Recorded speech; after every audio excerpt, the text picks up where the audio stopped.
Joseph, Unnikrishnan പോറ്റിക്കെതിരെ ഭൂമി തട്ടിപ്പ് പരാതി. ഈടായി വാങ്ങിയ ഭൂമി പോറ്റി മറിച്ചു വിറ്റുവെന്ന പരാതി ലഭിച്ചത് ശബരിമല സ്വർണ്ണക്കൊള്ള കേസ് അന്വേഷിക്കുന്ന SIT തലവന്.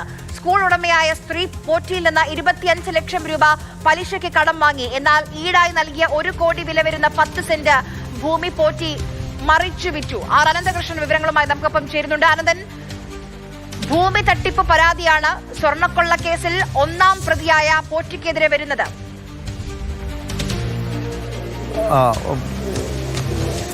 ശബരിമല സ്വർണ്ണക്കൊള്ള കേസിലെ 1-ാം പ്രതി ഉണ്ണികൃഷ്ണൻ പോറ്റിക്കെതിരെയാണ് ഭൂമി തട്ടിപ്പ് പരാതി ലഭിച്ചിരിക്കുന്നത്. ഈ പരാതി ലഭിച്ചിരിക്കുന്നത് SIT തലവനാണ്. ഈ ഭൂമി തട്ടിപ്പുമായി ബന്ധപ്പെട്ട് വിശദമായ അന്വേഷണത്തിന് ഒരുങ്ങുകയാണ് SIT.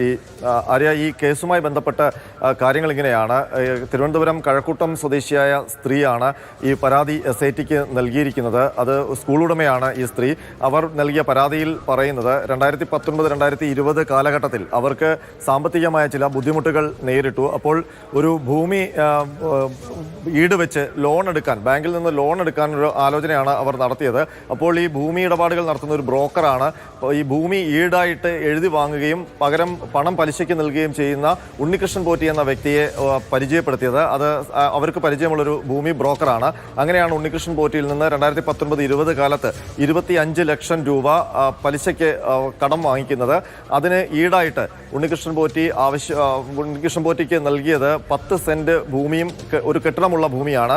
അത് ഉണ്ണികൃഷ്ണൻ പോറ്റി പറഞ്ഞത് അദ്ദേഹത്തിന്റെ ഉണ്ണികൃഷ്ണൻ പോറ്റിയുടെ അമ്മയുടെ പേരിൽ ആ ഭൂമി എഴുതി നൽകണം എന്നുള്ളതാണ്. ആധാരം അവരുടെ അമ്മയുടെ പേരിലേക്ക് എഴുതി നൽകണമെന്നാണ്. അത് ഈ പണം തിരിച്ചു നൽകുന്ന മുറയ്ക്ക് ആ ഭൂമി തിരിച്ച് എഴുതി നൽകും എന്നുള്ളതായിരുന്നു ഉറപ്പ്. അത് സംബന്ധിച്ച് ഒരു എഗ്രിമെന്റ് ഒക്കെ വെക്കണം എന്ന് പറഞ്ഞപ്പോൾ അത് ഒരു വിശ്വാസത്തിന്റെ പുറത്ത്, ഉണ്ണികൃഷ്ണൻ പോറ്റിയുടെയും ഇടനിലയായി നിന്ന ബ്രോക്കറുടെയും ഒക്കെ വിശ്വാസത്തിന്റെ പുറത്ത് അങ്ങനെ വേണ്ടി വന്നില്ല.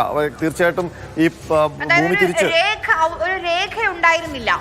തീർച്ചയായിട്ടും ഒരു എഗ്രിമെന്റ് ഉണ്ടായിരുന്നില്ല. പകരം ഭൂമി പോറ്റിയുടെ അമ്മയുടെ പേരിൽ എഴുതി കൊടുത്ത് 25 ലക്ഷം രൂപ വാങ്ങിക്കുകയായിരുന്നു. ഇതിന് പലിശയായിട്ട് 5 ലക്ഷം രൂപയോളം നൽകുകയും ചെയ്തു. അതിനുശേഷം ഇവർ ഈ ഭൂമി തിരിച്ച് ആവശ്യപ്പെട്ടപ്പോഴാണ് വലിയൊരു തട്ടിപ്പ് തിരിച്ചറിയുന്നത്. അതായത് ഈ ഈടായിട്ട് നൽകിയ ഭൂമി ഉണ്ണികൃഷ്ണൻ പോറ്റി മറ്റൊരാൾക്ക്, അതേ കഴക്കൂട്ടത്തുള്ള മറ്റൊരാൾക്ക് മറിച്ചു വിറ്റു ഇരട്ടി വിലയ്ക്ക് എന്നുള്ളതാണ് അവർ തിരിച്ചറിഞ്ഞത്. ഇത് സംബന്ധിച്ച് അവർ തിരുവനന്തപുരം സിറ്റി പോലീസ് കമ്മീഷണർക്ക് പരാതി നൽകി.